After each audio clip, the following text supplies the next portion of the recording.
Hello guys, welcome to Literature Insight Tamil. இன்னைக்கு நம்ம பார்க்க போற summary A Portrait of the Artist as a Young Man. Author name James Joyce.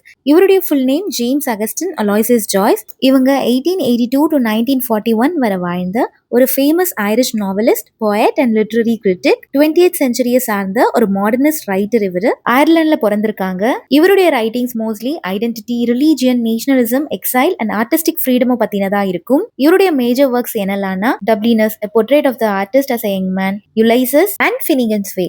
இந்த novel ஒரு semi autobiographical novel. Because இதுல author அவருடைய own எக்ஸ்பீரியன்ஸை இந்த நாவல்ல சொல்லியிருக்காரு. ஸ்டீஃபன் டெடாலஸ் இவர் தான் இந்த கதையோட ப்ரோட்டகானிஸ்ட்.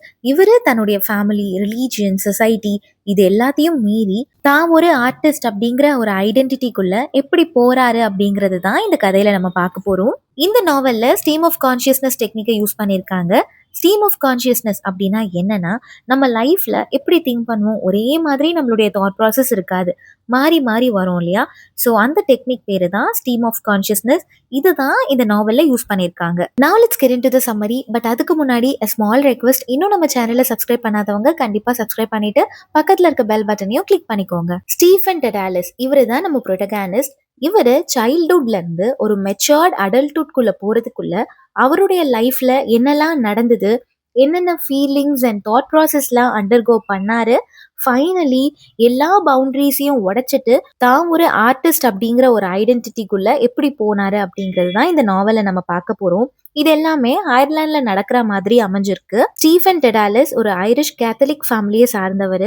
ஸ்டீஃபனுடைய அப்பா சைமன், அவருக்கு ஃபினான்ஷியலி தன்னுடைய ஃபேமிலியை ஒழுங்கா வழிநடத்த முடியல. அதனால அவங்க ஃபேமிலி எப்பவுமே ஒரு ஃபினான்ஷியல் கிரைசிஸ்குள்ள இருக்காங்க. ஸ்டீஃபனுடைய அம்மா மேரி, இவங்க ஒரு ரிலீஜியஸ் பர்சன், ஒரு டிவோட்டட் கேத்தலிக் அப்படின்னு சொல்லலாம். ஸ்டீஃபன் சின்ன பிள்ளையா இருந்தப்ப ஒரு நாள் அவருடைய அப்பா சைமன் அவருக்கு கதை சொல்லிட்டு இருக்காங்க. பட் என்னதான் அந்த கதையை கேட்டுட்டு இருந்தாலும் ஸ்டீஃபனுடைய தாட்ஸ் எல்லாம் வெளியே என்ன நடக்குது அப்படிங்கிறதுல தான் இருக்கு. அம்மாவுடைய வார்ம்த்தை பத்தி நினைச்சு பாக்குறாரு. பக்கத்துல நெய்பர் என்ன பண்ணிட்டு இருப்பாங்க, அவனுடைய கவர்னர்ஸ் என்ன பண்ணிட்டு இருப்பாங்க அப்படிங்கறதெல்லாம் நினைச்சு பார்த்துட்டு தன்னை சுத்தி நடக்கிற எல்லாத்தையுமே அப்சர்வ் பண்ணிட்டு இருக்காரு. ஸ்டீஃபன் இப்ப சின்ன பிள்ளையா தானே இருக்காரு. அதனால ஒரு நாள் தெரியாம என்ன சொல்லிடுறாருன்னா, நான் என்னுடைய நெய்பர் ஐலன் வென்ஸை மேரேஜ் பண்ணிக்க போறேன் அப்படின்னு சொல்லிடுறாரு. அவ்வளவுதான், அவங்க வீட்டுல எல்லாருக்கும் ரொம்ப கோவம் வந்துடுது.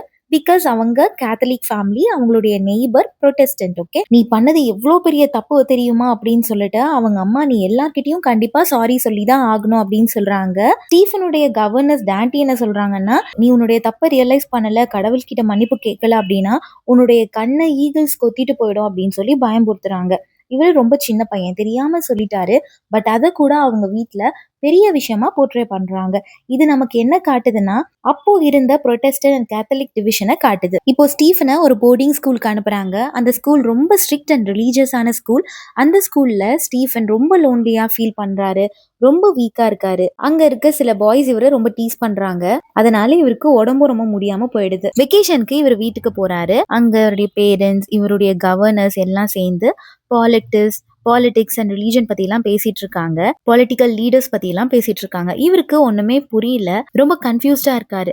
இந்த பாலிடிக்ஸ் அண்ட் ரிலீஜனை பத்தி நிறைய விஷயம் புரிஞ்ச மாதிரியும் இருக்கு, புரியாத மாதிரியும் இருக்கு. ஸோ டோட்டலி இவர் கன்ஃபியூஸ்டா இருக்காரு. இப்போ வெக்கேஷன் முடிஞ்சு திரும்பவும் ஸ்கூலுக்கு போயாச்சு. அந்த சமயத்துல இவருடைய கிளாஸஸ் உடஞ்சு போயிடுது. ஸோ இவருடைய லெசன்ஸ்ல சரியா கான்சென்ட்ரேட் பண்ண முடியல. அந்த சமயத்துல ஸ்டீஃபனுடைய டீச்சர் ஒருத்தர் காரணமே இல்லாம இவரை பனிஷ் பண்றாரு. யூஸ்வலாவே அந்த டீச்சர் எல்லாரையும் அப்படிதான் பண்ணுவாரு. அதனால ஸ்டீஃபனுக்கு கோவம் வந்துடுது. ப்ரீஸ் கிட்ட போய் கம்ப்ளைண்ட் பண்ணிடுறாரு. இந்த இன்சிடென்ட்க்கு அப்புறம் ஸ்டீஃபன் ரொம்ப ஃபேமஸ் ஆயிடுறாரு. அண்ட் ஸ்டீஃபனுக்கு ஒரு புது செல்ஃப் கான்ஃபிடென்ஸே வந்துடுச்சு. இப்போ ஸ்டீஃபன் நல்லா வளர்ந்துட்டாரு. அவருக்கு நிறைய ஃப்ரெண்ட்ஸ் எல்லாம் இருக்காங்க. ஃப்ரெண்ட்ஸ் கூட வெளியெல்லாம் போறாரு. வேர்ல்ட்லி நாலேஜ்லாம் கொஞ்சம் இருக்கு. ஃபர்ஸ்ட் டைம் அவருக்கு எம்மா அப்படிங்கிற பொண்ணு மேல அட்ராக்ஷன் உருவாகுது. அந்த சமயத்துல தான் இவருக்கு என்ன தெரிய வருதுன்னா, அப்பா இர்ரெஸ்பான்சிபிளா இருந்ததால அவங்க ஃபேமிலியோட ஃபினான்ஷியல் கண்டிஷன் ரொம்ப மோசமா ஆயிடுச்சு. அதனால கடன் தொல்லையினால அவங்க வேற பிளேஸ்க்கு போறாங்க. இப்போ டப்ளிங் அப்படிங்கிற பிளேஸுக்கு போறாங்க. அங்க பெல்வெடரா காலேஜ்ல இவரை சேர்த்து விடுறாங்க. அங்க ஒரு டிராமால ஆக்ட் பண்றாரு. ஸ்கூல் எஸ்ஏஸ் எல்லாத்துலயும் பார்ட்டிசிபேட் பண்றாரு. ஸ்டோரி நிறைய எழுத ஆரம்பிக்கிறாரு. ஸ்டீஃபன் ஸ்டடீஸ்ல நல்லாவே கான்சென்ட்ரேட் பண்ண ஆரம்பிக்கிறாரு. அப்பப்ப அவருக்கு ரிலீஜன் சம்பந்தமான விஷயங்கள்ல டவுட்டும் வருது. ஸோ அந்த விஷயத்துல கன்ஃபியூஸ்டாவும் இருக்காரு. அந்த அகாடமிக் இயர் எண்ட்ல அவருடைய எக்ஸலண்ட் அகாடமிக் பெர்ஃபார்மன்ஸ்னால அவருக்கு ஒரு லார்ஜ் சம் ஆஃப் மணி வந்து ப்ரைஸா கொடுக்குறாங்க. அந்த பணத்தை அவர் தன்னுடைய ஃப்ரெண்ட்ஸ் அண்ட் ஃபேமிலிக்கு ஸ்பெண்ட் பண்றாரு. இப்போ அவர் அடாலசன்ட் ஸ்டேஜ்ல இருக்கிறதுனால அவருக்கு செக்ஷுவல் டிசைர் ஏற்படுது. இந்த செக்ஷுவல் லாங்கிங்னால ஒரு நாள் ஒரு ப்ராஸ்டியூட்டை என்கவுண்டர் பண்றாரு. அவங்க கூட டைமும் ஸ்பெண்ட் பண்றாரு. நிறைய பாவ காரியங்கள்ல ஈடுபடுறாரு. அதுக்கப்புறம் அவருக்கு ஷேம் அண்ட் கில்ட்டும் வருது. இந்த பீரியட் தான் அவருடைய எண்ட் ஆஃப் இன்னசென்ட் சைல்ட்ஹுட். நம்ம எல்லாருக்குமே ஒரு தப்பு பண்ணிட்டதுக்கு அப்புறம் ஐயோ தப்பு பண்ணிட்டோமே அப்படிங்கிற ஒரு ஷேம் அண்ட் கில்ட் எல்லாம் உருவாகும் இல்லையா, அந்த மாதிரி இவருக்கும் கில்ட்டா இருக்கு. இப்போ ஸ்டீஃபன் அவருடைய bodily desire and religious morality இது ரெண்டுத்துக்கும் நடுவுல மாட்டிட்டு இருக்காரு. இவரு அந்த அடல்ட் வேர்ல்டுக்குள்ள வந்துட்டாரு அப்படிங்கறத காட்டுது. இப்போ ஸ்டீஃபன் ஒரு 3 days கிறிஸ்டியன் சர்மன் அட்டென்ட் பண்றாரு. அந்த மீட்டிங்ல சின், ஹெல் அண்ட் ஜட்மெண்ட் பத்தி பேசுறாங்க. அந்த சர்மனை கேட்டதுக்கு அப்புறம் ஸ்டீஃபன் தன்னுடைய தப்பை எல்லாம் ரியலைஸ் பண்ணி தன்னுடைய பாவங்களை எல்லாம் கன்ஃபஸ் பண்ணி ஒரு நல்ல கிறிஸ்டியனா மாறுறாரு. ஒரு குட் கேத்தலிக் எப்படி இருக்கணுமோ அந்த மாதிரி இருக்காரு. டெய்லி சர்ச்சுக்கு போறாரு. ரொம்ப ரிலீஜியஸ் பர்சனா மாறிடுறாரு. பட் ஸ்டில் அடிக்கடி இவருக்கு இந்த ரிலீஜியஸ் திங்ஸ்லாம் நிறைய டவுட் வருது. அவருடைய லைஃப் இப்படியே போகுது. ஒரு விஷயத்துல நமக்கு மெச்சூரிட்டி வரணும் அப்படின்னா அது சரியா தப்பான்னு தெரிஞ்சுக்கணும். அப்ப நமக்கு நிறைய டவுட்ஸ் வரும் இல்லையா, இது சரியா தப்பா, இது எப்படி போய் முடியும், அந்த மாதிரியான டவுட் எல்லாம் இப்போ ஸ்டீஃபனுக்கு வருது. இந்த சமயத்துல அவர் படிச்ச ஸ்கூலுடைய டைரக்டர் ஸ்டீஃபனை பார்த்துட்டு நீ ரொம்ப ஸ்பிரிச்சுவலா இருக்க, ரொம்ப ரிலீஜியஸா இருக்க, நீ ஏன் ப்ரீஸ்டுக்கு படிக்க கூடாது, அது தேவையான காரியங்கள் எல்லாத்தையும் நான் பாத்துக்கிறேன் அப்படின்னு சொல்றாரு. இன்னும் ஸ்டீஃபன் கன்ஃபியூஸ் ஆறாரு. நம்ம ப்ரீஸ்டுக்கு படிக்கலாமா, இது நமக்கு செட் ஆகுமா ஆகாதா, நம்மளால இது முடியுமா முடியாதா அப்படின்னு ரொம்ப கன்ஃபியூஸ் ஸ்டேஜ்ல இருக்காரு. அதுக்கப்புறம் ஒரு பாயிண்ட்ல இது வேண்டாம் அப்படின்னு டிசைட் பண்ணிட்டு யூனிவர்சிட்டி ஆஃப் டப்ளின்ல அட்மிஷனுக்கு அப்ளை பண்றாரு. அந்த சமயத்துல தான் இவருக்கு என்ன தெரிய வருதுன்னா திரும்பவும் அவங்க ஃபேமிலி சீரியஸ் பினான்சியல் கிரைசிஸ்ல மாட்டிக்கிச்சு. இப்ப அந்த இடத்த விட்டும் வேற ஒரு இடத்துக்கு மூவ் ஆகுறாங்க அப்படின்றது தெரிய வருது. ஒரு நாள் இவர் பீச்ல ஒரு வாக் போறாரு. அந்த சமயம் ஒரு 2-3 யங் கேர்ள்ஸ் வந்து கடல் அலையில ஜாலியா விளையாண்டுட்டு இருக்கிறத பாக்குறாரு. அந்த சமயத்துல இவருக்கு ஒரு அவேக்கனிங் வருது. அப்போ அந்த கேர்ள்ஸுடைய அழக தன்னுடைய ரைட்டிங் மூலமா எக்ஸ்பிரஸ் பண்ணணும் அப்படின்னு நினைக்கிறாரு. இவருக்கு லஸ்ட் ஃபீல் உருவாகல, இன்ஸ்டெட் ஒரு sense of beauty and freedom ஏற்படுது. ஸோ அப்பதான் தான் ஒரு ரைட்டர் ஆகணும் அப்படின்னு டிசைட் பண்றாரு. இவரு யூனிவர்சிட்டியில படிக்கிறாரு. இவருக்கு நிறைய ஃப்ரெண்ட்ஸ் கிடைக்கிறாங்க. இதுக்கு முன்னாடி அவருக்கு ஒரு பொண்ணு மேல அட்ராக்ஷன் ஏற்பட்டுச்சுல, எம்மா அப்படின்னு சொல்லி. ஸோ அந்த பொண்ணை நினைச்சு நிறைய லவ் போயம்ஸ் எழுதுறாரு. தான் அயர்லாண்ட்லயே இருந்தா ஒரு ஆர்டிஸ்ட் ஆக முடியாது அப்படிங்கிறது இவருக்கு தெரியுது. ஸோ அந்த ஃபேமிலி, ரிலீஜன் அண்ட் சொசைட்டி இந்த பவுண்டரியை விட்டு வெளியே போகணும் அப்படின்னு நினைக்கிறாரு. ஏன்னா ஸ்டீஃபன் கிட்ட இருந்து ஃபேமிலி ரெஸ்பான்சிபிலிட்டி அண்ட் லாயல்ட்டியை டிமாண்ட் பண்ணுது.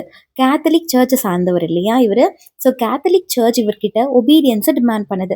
ஐரிஷ் நேஷனலிசம் இவர்கிட்ட இருந்து பொலிட்டிக்கல் கமிட்மெண்ட்டை டிமாண்ட் பண்ணுது. ஸோ இந்த பவுண்டரிஸ்ல இருந்து வெளியே வந்தாதான் தனக்கு ஃப்ரீடம் கிடைக்கும். ஃப்ரீடம் கிடைச்சாதான் தன்னால ஒரு நல்ல ரைட்டர் ஆக முடியும், ஆர்டிஸ்ட் ஆக முடியும் அப்படின்றத ரியலைஸ் பண்றாரு.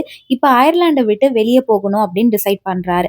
அதனால இந்த நாவலுடைய ஃபைனல் பேஜஸ்ல ஸ்டீஃபனுடைய டைரி என்ட்ரி மாதிரி எழுதியிருப்பாரு. இந்த மாதிரி என்னுடைய டெஸ்டினியை நான் அச்சீவ் பண்ண போறேன், நான் ஒரு ஆர்டிஸ்ட் ஆக போறேன், அதனால நான் அயர்லாண்டை விட்டு வெளியே போக போறேன் அப்படின்னு எழுதியிருக்காரு. இதோட இந்த நாவல் முடியுது.